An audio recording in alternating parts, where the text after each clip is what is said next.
MacArthur Academy na lang ang pinoproblema ko. Lahat ng property na nakapaligid doon, nabili ko na.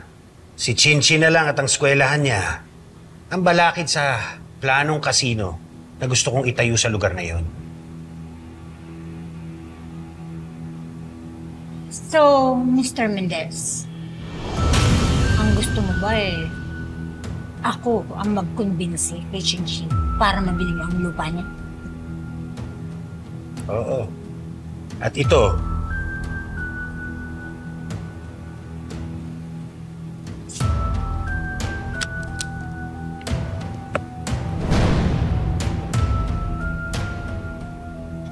Oo. Teka muna. Tandaan mo, pag nagkatuluyan ng bentahan, ako na ang maghahari sa Maka. At ikaw, bilang kanang kamay ko, ikaw ang magiging Reyna. Reyna Silvia ng Maka.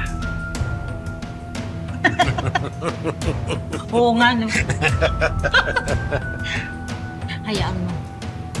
Pinapangako ko sa'yo. Magiging atin ang Maka.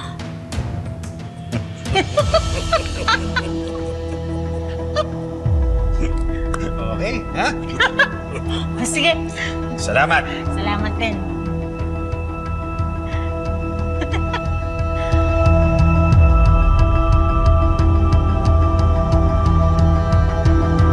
Pero hindi ko na madadaan si Chinching sa Santong Dasalan.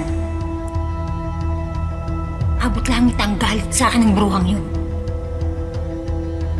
Paano ko siya magigipit na bitawan ng Maka?